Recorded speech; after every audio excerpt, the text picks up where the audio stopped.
अस्सलाम वालेकुम स्टूडेंट्स। आज की वीडियो में जो हम टॉपिक डिस्कस करेंगे वो है हमारे पास रिप्रोडक्शन। तो these are the MCQs from the book of Anees Hussain. ठीक है, अनीस हुसैन की बुक से हम रिप्रोडक्शन चैप्टर के एमसीक्यूज़ करेंगे। First of all practice exercise and then हम करेंगे सारी यूनिवर्सिटीज़ के पास्ट पेपर। पंजाब की यूनिवर्सिटीज़ हैं, बलूचिस्तान की हैं, सिंध की हैं, जो भी हैं। Okay, for MT CAT. Okay, so first MCQs अपना स्टार्ट करते हैं। फर्स्ट टॉपिक है हमारे पास सेक्शुअल रिप्रोडक्शन। ओके, याद रहे ये वाले जो एमसीक्यूज़ हैं फॉर योर प्रैक्टिस, और पास्ट पेपर के एमसीक्यूज़ फॉर योर प्रैक्टिस, और इसके अलावा जो मैं अपने हैंड रिटन जो आपको नोट्स दूँगी उनके जो एमसीक्यूज़ होंगे for practice of MT CAT are more than enough. Okay, अच्छा, फर्स्ट एमसीक्यूज़ में मूव करते हैं। They lay shelled eggs to protect the developing embryo from harsh terrestrial condition, such animals are called. अच्छा, वो animals जो कि shells ले egg ले करते हैं, ठीक है, उनका जो शेल होता है, छिलका होता है उनके अंडों का, वो बहुत ज़्यादा हार्ड होता है, ठीक है, ताकि वो एम्ब्रियो को, जो एम्ब्रियो एग के अंदर है, उसको प्रोटेक्ट कर सके टेरेस्ट्रियल कंडीशन में। टेरेस्ट्रियल कंडीशंस मतलब पानी से बाहर, ठीक है, ज़मीन पे या हवा में जो जानवर उड़ते हैं। तो उन एनिमल्स को क्या कहते हैं, ठीक है, उनको कहते हैं oviparous. Okay, which gives birth to young one, such animals are called. वो एनिमल्स जो अंडे नहीं देते लेकिन वो यंग वंस को बर्थ करते हैं, मतलब जो बच्चे हैं वो उनके ज़रिए पैदा होते हैं, वो अंडे नहीं देते, डायरेक्टली जो है वो बेबी को बर्थ करते हैं, उनको हम क्या कहते हैं, विविपेरस। ओके, अच्छा जी, internal fertilisation leads to internal development of young one in a shelled egg, and when development is completed shelled egg is laid which hatches to offspring, this is called. अच्छा जी, मैंने अभी आपको समझाया है कि शेल्ड एग जो है कौन ले करता है, ओविपेरस। ओके, सो इसका आंसर होगा आपके पास oviparous. Okay, sexual reproduction is important to our. Sexual reproduction जो है हमारे पास क्यों इंपॉर्टेंट है, क्योंकि हमारे पास दो टाइप्स होती है, एक सेक्सुअल होती है, एक सेक्सुअल होती है। तो यहाँ पर सेक्सुअल की बात हम क्यों करें, ए सेक्सुअल की बात क्यों नहीं करें, क्योंकि ए सेक्सुअल में जो भी आपके पास आगे एम्ब्रियो बनता है, जो भी आगे आपके पास जनरेशन जाती है, वो सेम होता है, ठीक है। सेक्सुअल रिप्रोडक्शन की अगर हम बात करें तो एक सेक्सुअल रिप्रोडक्शन जो है, इसके अंदर सेक्सुअल रिप्रोडक्शन की हमें ज़रूरत क्यों पड़ती है, बेसिकली मैं आपको ये बता रही हूँ। इसके अंदर जो है वो सेम होते हैं, आगे जो आपके पास ऑफस्प्रिंग बनते हैं वो क्या होते हैं, सेम। जनरेशन जो है उसके अंदर चेंजेस जो हैं वो नहीं आते, इसलिए हमें सेक्सुअल रिप्रोडक्शन की नीड होती है। क्योंकि अगर इंसानों में ए सेक्सुअल रिप्रोडक्शन होने लगे तो सारे इंसान सेम हो जाएं, किसी के अंदर जो है वो डिफरेंस नहीं आएगा। तो सेक्सुअल रिप्रोडक्शन की मेन वजह क्या है, ताकि जेनेटिक मोनोटोमी ना आए। जेनेटिक मोनोटोमी मतलब सेम ना हो। Okay, which type of cells is haploid. Haploid cells कौन से हैं, हेप्लॉइड सेल्स हैं हमारे पास सेकेंडरी स्पर्मेटोसाइट। अब हेप्लॉइड क्या होता है और डिप्लॉइड क्या होता है, अच्छा देखें। डिप्लॉइड होते हैं वो सेल्स जिनके अंदर हमारे पास क्रोमोसोम जो हैं वो 2n हो, मतलब 46 क्रोमोसोम हो। और हेप्लॉइड होते हैं हमारे पास वो सेल जिनके अंदर क्रोमोसोम हो n, मतलब 23। ठीक है, तो हमारे पास जब प्रोसेस ऑफ स्पर्मेटोजेनेसिस होता है, तो प्रोसेस स्पर्मेटोजेनेसिस में क्या होता है, प्राइमरी स्पर्मेटोसाइट है, इससे बनेगा सेकेंडरी स्पर्मेटोसाइट। सेकेंडरी स्पर्मेटोसाइट से आगे हमारे पास बनेगा spermatid, which turns into spermatozoa. तो प्राइमरी स्पर्मेटोसाइट जो है वो डिप्लॉइड होगा, और बाकी जितने भी सेल्स हैं ना, ये सारे होंगे हैप्लॉइड।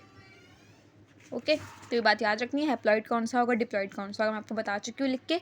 सिर्फ प्राइमरी स्पर्मेटोसाइट डिप्लॉइड है और प्राइमरी स्पर्मेटोगोनियम भी डिप्लॉइड है। बाकी ये दोनों, ये तो आपके पास, तो ये तो हमारे पास सर्टोली सेल तो अलग ही टाइप है, इसको छोड़ दें। ये सेकेंडरी, जब इसकी बात आएगी तो मैं I will explain you. Secondary spermatocyte जो है हमारे पास हैप्लॉइड सेल है। उसके बाद हम मूव करते हैं spermatogenesis and oogenesis, both involve. Spermatogenesis और ओजेनेसिस दोनों के अंदर माइटोसिस और मियोसिस दोनों इन्वॉल्व हैं। ना खाली माइटोसिस होती है, ना खाली मियोसिस होती है, ठीक है। मैंने अभी आपको बताया है कि इसमें डिप्लॉइड और हैप्लॉइड दोनों सेल्स होते हैं। तो जहाँ डिप्लॉइड है वहाँ माइटोसिस होगी, और जहाँ डिप्लॉइड हैप्लॉइड में चेंज हो रहा है वहाँ मियोसिस होगी। ओके, इसके अंदर मियोसिस होगी, मतलब जब स्पर्मेटोजेनेसिस गोनियम से प्राइमरी स्पर्मेटोसाइट बनेगा जो कि डिप्लॉइड होगा तो माइटोसिस, फिर उसके बाद इसे सेकेंडरी स्पर्मेटोसाइट बन रहा है तो वो होगा मियोसिस। आगे भी स्पर्मेटिड में मियोसिस होगी और स्पर्मेटिड से स्पर्मेटोजोआ जो चेंज होता है वो होता है डिफ्रेंशिएशन के जरिए। ये जस्ट मैं आपको ओवरव्यू दे रही हूँ, अगर मैं इसको एक्सप्लेन करें तो मैं बहुत ज़्यादा डिटेल में एक्सप्लेन करती हूँ पूरे प्रोसेस को, बट अभी जस्ट हम एमसीक्यूज करें तो I am just giving the details. I hope कि जब आप ये एमसीक्यूज करने बैठे तो आपने पहले चैप्टर पढ़ा हुआ। ओके, अच्छा जी। आफ्टर मियोसिस, मियोसिस के बाद the dash differentiates into mature sperm. Meiosis हो जाने के बाद वो कौन है जो डिफ्रेंशिएट होता है एक मैच्योर स्पर्म में? अभी अभी आपको बताया गया है कि स्पर्मेटिड के बाद डिफ्रेंशिएशन होती है, फिर स्पर्मेटोजोआ बनता है। ठीक है, तो स्पर्मेटोजोआ के अंदर स्पर्मेटोजोआ मैच्योर स्पर्म है, मैच्योर स्पर्म है। ठीक है, स्पर्मेटिड के बाद डिफ्रेंशिएशन होती है एंड देन स्पर्मेटोजोआ बनता है जो कि आपके पास मैच्योर स्पर्म है, तो करेक्ट आंसर इज स्पर्मेटिड। ठीक है, the animal which lay eggs, अभी बताया है ओविपेरस होते हैं, एग हमेशा ओविपेरस ले करते हैं और बेबी जो बर्थ करते हैं उनको विविपेरस कहा जाता है। In terrestrial condition which type of fertilization is more common, terrestrial condition में ऐसी कौन सी फर्टिलाइजेशन होती है जो बहुत ज़्यादा कॉमन है? टेरेस्ट्रियल कंडीशन में होती है जी, टेरेस्ट्रियल कंडीशन का मतलब क्या है? वो एनिमल्स जो कि लैंड पे रहते हैं, जो एनिमल्स आपके पास लैंड पे रहते हैं तो वो ज़्यादातर एक्सटर्नल फर्टिलाइजेशन करते हैं। ठीक है, इंटरनल फर्टिलाइजेशन का मतलब है कि पानी के अंदर एग्स ले करना, पानी के अंदर एग्स ले करना। ठीक है, तो जो लैंड पे रहते हैं वहाँ पे तो पानी है ही नहीं, तो पानी के अंदर एग्स ले नहीं करते। इंटरनल फर्टिलाइजेशन किस में होती है? फिशेस वगैरह में, जो पानी वगैरह में रहती हैं। ओके, और एक्सटर्नल फर्टिलाइजेशन उसमें होती है जो लैंड पे रहते हैं। एक्सटर्नल फर्टिलाइजेशन का मतलब होता है कि आपकी बॉडी के अंदर ही फर्टिलाइजेशन होना लेकिन पानी से बाहर, बस ये बात आपने याद रखनी है। ओके, अच्छा जी। इन मैमेलियन मेल्स के अंदर the reproductive and excretory system share the common. Males के अंदर रिप्रोडक्टिव और एक्सक्रीटरी सिस्टम में क्या ऐसी चीज़ है जो कॉमन है? ठीक है, यूरेथ्रा। यूरेथ्रा आपके पास यूरिन के लिए भी और स्पर्म्स प्रोड्यूस नहीं, I am so sorry, sperm pass करने के लिए भी यूज़ होता है। यूरिन पास और स्पर्म पास करने के लिए यूरेथ्रा यूज़ होता है। Okay, each testis consist of a highly complex duct system. Testis के अंदर एक कॉम्प्लेक्स डक्ट सिस्टम होता है, उसे हम क्या कहते हैं? Seminiferous tubule. ये डक्ट्स होती हैं, ठीक है, मेन डक्ट्स हैं, ये बात याद आपने रखनी है। 2-3 नाम इसके होते हैं, main duct, complex duct system या सेमिनिफेरस ट्यूब्यूल्स। ओके, और डक्ट ऑफ टेस्टिस भी इसको कहा जाता है। The sperms are transferred to the main duct of the male reproductive system, the vas deferens which forms highly convoluted। अच्छा जी, sperm जो हैं वो मेन डक्ट किसको कहते हैं? वास, मेल रिप्रोडक्टिव डक्ट कहा जाता है वास डेफरेंस को। वास डेफरेंस से किसके ज़रिए आपके पास स्पर्म जो है ट्रांसफ़र होता है? एपिडेडमिस के ज़रिए। ठीक है, बिटवीन द सेमिनिफेरस ट्यूब्यूल के दरमियान में इंटरस्टिशियल सेल्स होते हैं। ये बात याद रखनी है, सेमिनिफेरस ट्यूब्यूल के बीच में कौन से होते हैं, दरमियान में कौन से होते हैं? सेमिनिफेरस ट्यूब्यूल के अंदर होते हैं सर्टोली और बिटवीन होते हैं आपके पास लेडिग को आप इंटरस्टिशियल सेल्स भी कहते हैं। Okay, again I am telling you कि मैं एक्सप्लेन नहीं करी हूँ, I am just explaining MCQs. पूरे चैप्टर एक्सप्लेन करी तो मैं आपको डिटेल में सब कुछ समझाती बहुत अच्छे तरीके से। इफ़ यू नीड तो फिर आप मुझे बता दीजिएगा, मैं एक्सप्लेन कर दूँगी। खैर अभी एमडीकेट में 1 मंथ ही है तो एक्सप्लेनेशन आप लोगों ने, आई होप कि आप लोगों ने ले ली होगी। ओके, तो जस्ट मैं आपको एमसीक्यूज दे रही हूँ ताकि आप उसकी प्रैक्टिस कर सकें। ठीक है, सेमिनिफेरस ट्यूब्यूल के दरमियान में इंटरस्टिशियल सेल्स होते हैं जो क्या सिक्रीट करते हैं? टेस्टोस्टेरोन, हमारे पास जो हार्मोन है वो सिक्रीट करते हैं लेडिक सेल्स। याद रखनी है, ये बात बहुत बहुत बहुत इंपॉर्टेंट बात है। ओके, एक्सटर्नल मेल जेनिटेलिया जो एक्सटर्नल होते हैं, बॉडी के बाहर लोकेटेड होते हैं, अंदर लोकेटेड नहीं होते, वो कौन से हैं? Scrotum and penis. स्क्रोटम को पाउच भी कहा जाता है और इसको टेस्टिस होल्डर भी कहा जाता है। स्क्रोटम के अंदर आपके पास दोनों टेस्टिस होते हैं। ओके, स्क्रोटम के अंदर, और स्क्रोटम और पेनिस दोनों बाहर लोकेटेड हैं आपकी बॉडी के। ये बातें आपने याद रखनी है, सही है। अच्छा जी, human testis are packed with about, human testis जो हैं उनके अंदर कितने सेमिनिफेरस ट्यूब्यूल होती हैं और उसके अंदर कितने मिलियन स्पर्म्स आपके पास प्रोड्यूस होते हैं? 1000 सेमिनिफेरस ट्यूब्यूल्स होती हैं और 400 मिलियन स्पर्म्स जो हैं एक हेल्दी मेल जो है वो प्रोड्यूस करता है रोज़ाना। 3 sets of gland secrete fluid which combine with the sperm. 3 set हैं ग्लैंड के, ठीक है, जो कंबाइन होता है और क्या बनाता है? सेमेन बनाता है, सेमेन फ्लूइड। ठीक है, अच्छा जी, अब हम मूव करते हैं फीमेल रिप्रोडक्टिव सिस्टम पे। Germ cells in the ovary, ovary के अंदर जर्म सेल्स प्रोड्यूस होते हैं, ठीक है। वो क्या produce, many oogonial divide mitotically. Mitotic division होगी तो क्या बनेगा, अगेन मैंने आपको पहले ही बताया था, माइटोटिक डिवीजन एक होती है और उसके बाद दो मियोटिक डिवीजन होती हैं, ओके। जैसे उसमें था मेल रिप्रोडक्टिव सिस्टम में, वैसे फीमेल रिप्रोडक्टिव सिस्टम में है कि प्राइमरी स्पर्मेटोसाइट जो है वो सेकेंडरी स्पर्मेटोसाइट में बदलेगा, सेकेंडरी स्पर्मेटोसाइट जो है वो आगे मैच्योर चीज़ बना लेगा, ठीक है। अब ये कह रहे हैं माइटोटिकली क्या चीज़ बनती है। सबसे पहले आपके पास ओगोनिया है, ओगोनिया आपके पास प्राइमरी oocyte के अंदर चेंज होगा, किसके ज़रिए, माइटोसिस के ज़रिए, ठीक है। फर्स्ट डिवीज़न जो भी होगी वो माइटोटिक डिवीज़न होगी, मेल में भी और फीमेल में भी during gametogenesis process. Gametogenesis process को कहते हैं या ओवम बनना या स्पर्म बनना, सही है। तो इसमें आ गया आपके पास primary oocyte। In human only one ovum is usually discharge from the ovary at one time. कह रहे हैं ऐसे फिनोमेना बताएं जिसके ज़रिए एक ओवम आपके पास रिलीज़ होता है एक महीने में, ओव्यूलेशन के टाइम पीरियड में। ओव्यूलेशन का पीरियड वो पीरियड होता है जिसमें आपके पास जो एग है वो रिलीज़ होता है ओवरी से, ठीक है। चांसेस ऑफ फर्टिलाइजेशन सबसे ज़्यादा होते हैं ओव्यूलेशन के दिन। Uterus open into vagina, uterus जो है वजाइना में ओपन होता है किसके ज़रिए, सर्विक्स के ज़रिए। ह्यूमन फीमेल हैज़ अराउंड, एक ह्यूमन फीमेल के अंदर कितने oocytes होते हैं उसके ओवरी के अंदर, 200,000 मीन्स 2 लाख, ओके। अच्छा जी, fertilisation of human eggs mostly takes place, fertilisation कहाँ होती है, ओविडक्ट में। अब आपने ये बात याद रखनी है कि जो ओवरी है ना, ओवरी के अंदर आपकी होती है एग की फॉर्मेशन, मतलब ओजेनेसिस का पूरा प्रोसेस ओवरी में होगा, लेकिन फर्टिलाइजेशन जो है जैसे एग बनेगा ना, ओवम बनेगा, ओवरी फ़ौरन यहाँ से एंड कर देगी ओविडक्ट में, ओविडक्ट के अंदर फर्टिलाइजेशन होगी, मतलब स्पर्म आएगा इसमें पेनिट्रेट कर लेगा, अगर स्पर्म नहीं है तो वो आपके पास क्या होगा, ये जो ओवम है वो डिसइंटीग्रेट हो जाएगा, सही है। अच्छा, in human female only one ovum is discharge from the ovary, वही वाला क्वेश्चन है अगेन, क्योंकि बहुत इंपॉर्टेंट है, जो चीज़ें रिपीट हो रही हैं वो इंपॉर्टेंट है, ओके। यूट्रस अगेन ओपन हो रहा है किसके, यूट्रस ओपन इनटू कहाँ ओपन हो रहा है, सर्विक्स से वजाइना में। हमारे पास यूट्रस है, यूट्रस है, ठीक है, बीच में सर्विक्स है और ये वजाइना है, तो यूट्रस को वजाइना से कनेक्ट करता है सर्विक्स। राइटिंग मैं थोड़ी सी रफ लिख रही हूँ क्योंकि बहुत जल्दी है, तो जल्दी वीडियो बन जाएगा, okay. The follicle sales after release at the egg, जब फॉलिकल सेल्स जो हैं वो एग रिलीज़ कर देते हैं तो वो किसके अंदर आपके पास स्पेशल स्ट्रक्चर के अंदर मॉडिफाई हो जाते हैं, फॉलिकल सेल, उनको कहते हैं ग्राफियन फॉलिकल, ठीक है। एग रिलीज़ करने के बाद ग्राफियन फॉलिकल में चेंज हो जाते हैं। In mammals that are seasonal breeders, seasonal breeders हैं मतलब उनका सीजन आता है ब्रीडिंग का। Females are receptive only once a year, this is called. अच्छा, ह्यूमन फीमेल्स के अंदर क्या होता है कि हर महीने एग रिलीज़ हो रहा है, वो हर महीने कभी भी फर्टिलाइजेशन जो है वो हो सकती है, उनके अंदर कोई सीज़न नहीं है कि इस सीज़न में फर्टिलाइजेशन होगी, इस सीज़न में they are able to give birth to a child, okay.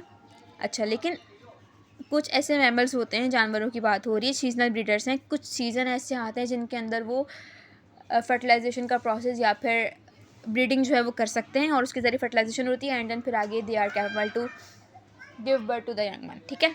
तो ऐसी साइकिल को क्या कहते हैं, एस्ट्रस साइकिल। इनके अंदर एस्ट्रस साइकिल होती है, एस्ट्रस साइकिल के ज़रिए इनके अंदर एक सीज़न आता है, उस सीज़न में एस्ट्रस साइकिल स्टार्ट होती है, एस्ट्रस साइकिल जब स्टार्ट होती है तो उनको ब्रीड करवाया जाता है, ठीक है, वो हीटिंग पे आ जाती हैं। इस फिनोमेना एस्ट्रस साइकिल के अंदर प्रोसेस होता है आपके पास हीटिंग का, ठीक है। तो टर्म किया जाता है इसको कि they are on the heating, जब वो हीटिंग पे आएंगे तो फिर उनको ब्रीड करवाया जाएगा and then they are capable of give birth to the young one, okay. The lining और inner layer of uterus, uterus की अंदर की लाइनिंग को कहते हैं एंडोमेट्रियम, पेरीमेट्रियम बाहर की लाइनिंग है, मायोमेट्रियम बाहर की दरमियान की लाइनिंग है। The periodic reproductive cycle is completed in approximate 28 days, 28 days में कौन सी साइकिल जो है रिप्रोडक्टिव सिस्टम में कंप्लीट होती है, menstrual cycle. It is reproductive cycle found in all female mammals except human being, human being के अलावा हर मैमल में होती है, अभी बताया oestrus cycle. Which induces ovulation, ovulation किस वजह से होती है, ओव्यूलेशन होती है ल्यूटेनाइजिंग हार्मोन्स की वजह से, ठीक है। अच्छा जी, वैसे बच्चों को ना हार्मोन्स में बहुत कन्फ्यूजन होती है, तो अगर आपके क्लियर नहीं है तो आप मुझे कमेंट बॉक्स में बता दीजिएगा। इंशाल्लाह I will upload the video जिसके अंदर मैं आप लोगों को सारे हार्मोन्स जो है वो एक्सप्लेन कर दूँगी। द एंड और complete stop of menstrual cycle का प्रॉपर्ली कंप्लीट स्टॉप हो जाना, कि उसके बाद एक ऐसी एज आती है इसके अंदर मेंस्ट्रुअल साइकिल जो है वो स्टार्ट होती है, उससे आप कहते हैं मेनार्क, ठीक है। और एक ऐसी एज आती है जिसके मेंस्ट्रुअल साइकिल जो प्रॉपर्ली स्टॉप हो जाती है, उसे आप कहते हैं मेनोपॉज। पॉज मतलब पॉज से याद रख लीजिएगा, मुझे मेनार्क और मेनोपॉज में बहुत मसला होता है तो मैं तो ऐसे याद किया था, पॉज मतलब रुक जाना, तो मेनोपॉज वो टाइम पीरियड होगा जिसमें मेंस्ट्रुअल साइकिल जो है वो रुक जाएगी। Which event occurs in a menstrual cycle, menstrual cycle में ऐसा कौन सा इवेंट होता है? When the level of progesterone decline, जब प्रोजेस्टेरोन का लेवल जो है वो डिक्लाइन हो जाएगा, बहुत कम हो जाएगा। प्रोजेस्टेरोन का लेवल डिक्लाइन कब होता है? जब मेंसेस जो हैं वो स्टार्ट होते हैं। Okay, dash is produce mainly by the corpus luteum. Corpus luteum क्या सिक्रीट करता है ओव्यूलेशन के बाद? प्रोजेस्टेरोन। प्रोजेस्टेरोन ऐसा हार्मोन है जो कॉर्पस ल्यूटियम जो है वो सिक्रीट करता है। कॉर्पस ल्यूटियम क्या होता है? कॉर्पस ल्यूटियम जब हमारे पास एग जो है वो रिलीज जाता है, तो जिस जगह से एग रिलीज हुआ है ना, वो जो है वो एक ग्लैंडुलर स्ट्रक्चर बना लेती है, ठीक है, उसे हम कहते हैं corpus luteum. From which of the following structure secondary oocyte and ovulated? Secondary oocyte किस से ओव्यूलेटेड होगा? सेकेंडरी oocyte किससे निकलेगा? Graafian follicle. अब मैं यही बता रही थी आपको कि कॉर्पस ल्यूटियम जो है कौन बनाएगा? Graafian follicle. मैं यहाँ लिख के बता देती हूँ, देखें, ये हमारे पास है ग्राफियन फॉलिकल और इसके अंदर है secondary oocyte, SO। Secondary oocyte निकल जाएगा ओव्यूलेशन के बाद, तो सिर्फ ग्राफियन फॉलिकल बन जाएगा। ग्राफियन फॉलिकल टूट के ऐसी शक्ल में आ जाएगा, क्योंकि यहाँ से इसका एग निकला है, इस शक्ल में आएगा, और ये कॉर्पस ल्यूटियम है। तो कॉर्पस ल्यूटियम कौन बनाता है? Graafian follicle. और सेकेंडरी oocyte किस में होता है? ग्राफियन फॉलिकल के अंदर, ठीक है। कॉर्पस ल्यूटियम क्या सिक्रीट करता है? प्रोजेस्टेरोन। ये स्टोरी याद कर लीजिएगा। The process by which dash becomes embedded in endometrium is called, वो प्रोसेस जिसके ज़रिए क्या एंडोमेट्रियम में आता है? एंडोमेट्रियम में क्या आएगा आपके पास? ब्लास्टोसाइट। ब्लास्टोसाइट आपके अंदर एंडोमेट्रियम में आएगा और उसे हम इम्प्लांटेशन कहते हैं, जिसके ज़रिए पता चल जाता है कि फर्टिलाइजेशन हो गई और प्रेगनेंसी स्टार्ट हो गई है। Dash control the release of milk, milk release कौन कंट्रोल करता है? मेमरी ग्लैंड से, ऑक्सीटॉक्सिन, ठीक है। And egg fertilize in the laboratory, laboratory के अंदर एग फर्टिलाइज होगा और उसको इम्प्लांट कर दिया जाएगा यूट्रस के अंदर, उसे हम कहते हैं टेस्ट ट्यूब बेबी। अच्छा, यहाँ इन वीवो लिखा हुआ है, इन विट्रो होगा, IVF, इन विट्रो फर्टिलाइजेशन, ठीक है। टेस्ट ट्यूब बेबी भी उस बच्चे को कहा जाता है और प्रोसेस को कहा जाता है in vitro fertilization. This is the answer. The period start from conception up to birth, conception से लेकर बर्थ तक, कंसेप्शन मतलब कंसीव करने से लेकर बर्थ तक की पीरियड को कहा जाता है gestational period. Menopause in the female, menopause कब आता है? 45 to 50 ईयर्स की एज में मेनोपॉज हो जाता है, तो मेंसेस हैं वो कम्प्लीटली स्टॉप हो जाते हैं। Females fertile egg only about, अच्छा मैंने आपको बताया था कि उसके अंदर आपके पास 2 लाख एग्स होते हैं, लेकिन उसमें से फर्टाइल कितने होते हैं? पूरे लाइफ टाइम में कितने यूज़ करती है वो? 20,000। Which hormone stimulate ovulation, ovulation किस वजह से होती है? LH की वजह से। अभी आपको पहले भी शायद बताया है मैंने। गेस्टेशनल पीरियड के डेज कितने होते हैं? 280 डेज। अप्रॉक्सीमेट 280 डेज है, 270 भी हो सकते हैं, कि कुछ बच्चे जो है वो जल्दी पैदा हो जाते हैं, कुछ बच्चे थोड़ा लेट पैदा होते हैं, तो अप्रॉक्सीमेट आपको ज़्यादा से ज़्यादा करके बताया गया कि 280 हो सकते हैं, ठीक है। From the beginning of dash month of pregnancy, pregnancy के किस मंथ से एम्ब्रियो जो है फीटस कहलाना शुरू होता है? 3rd मंथ से। 3rd मंथ ऑफ प्रेगनेंसी से एम्ब्रियो जो है वो फीटस कहलाना शुरू होता है। द रिलीज ऑफ डैश, क्या रिलीज़ होगा जिसके ज़रिए लेबर पेन स्टार्ट होगा और जो एम्ब्रियो है, एम्ब्रियो नहीं सॉरी फीटस जो है वो एक्सपेल आउट हो जाएगा आपकी बॉडी से? ऑक्सीटॉक्सिन। ऑक्सीटॉक्सिन ही मिल्क इजेक्शन करवाता है मेमरी ग्लैंड से, और ऑक्सीटॉक्सिन ही जो है वो आपके पास लेबर पेन को इंड्यूस करवाता है। एवरेज लॉस ऑफ ब्लड कितना है प्रेगनेंसी में? 350 सेंटीमीटर क्यूब। प्रेगनेंसी में नहीं सॉरी, डिलीवरी के दौरान, आई एम सो सॉरी। अच्छा जी, infertility is overcome by technique, infertility जो है वो ओवरकम की जाती है किस टेक्निक के जरिए? इन विट्रो फर्टिलाइजेशन के जरिए। इन विट्रो फर्टिलाइजेशन है कि आप एक फीमेल है, उसके ज़रिए उसके एग, उसकी बॉडी से उसके एग निकाले जाते हैं, और एक मेल है, उसकी बॉडी से उसके स्पर्म्स लिए जाते हैं। स्पर्म और एग को दोनों को मेटअप करवाया जाता है बॉडी से बाहर टेस्ट ट्यूब के अंदर, और 2 से 5 दिन के प्रोसेस के बाद जब वो बन जाता है आपके पास एक ब्लास्टोसाइल सा बन जाता है आपके पास। ब्लास्टोसाइल हम किससे कहते हैं? एक खून का गुच्छा सा होता है, ठीक है, उसको आपकी फीमेल की बॉडी में डाल दिया जाता है ताकि आगे वो फर्दर मैच्योर हो जाए, ठीक है, क्योंकि बाहर तो पूरा मैच्योर नहीं हो सकता, वैसे बाहर भी मैच्योर होते हैं, लेकिन आईवीएफ की टेक्निक के अंदर यही है कि एग लिया, स्पर्म दिया, उनको मेटअप करवाया, उनकी बॉडी के अंदर इनफर्टिलाइजेशन होती क्या है कि मैटिंग नहीं हो पा रही, ब्रीडिंग नहीं हो पा रही,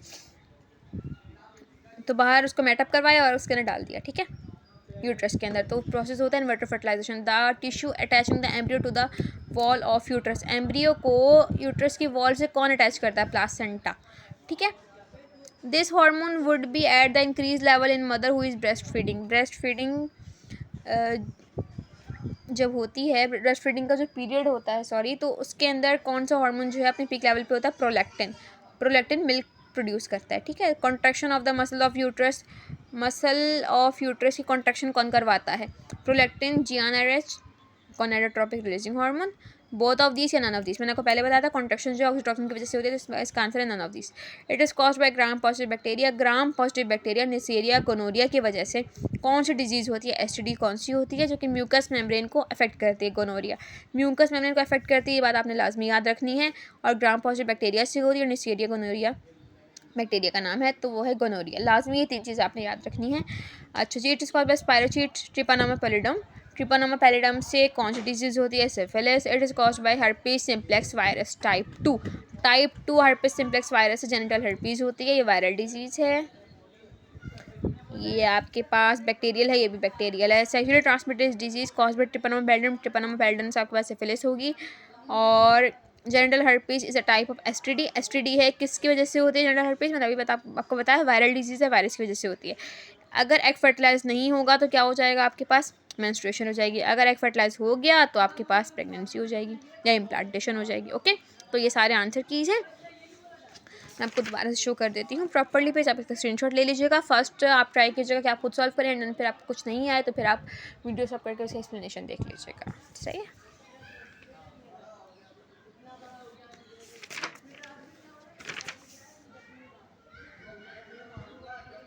I hope the video will be clear.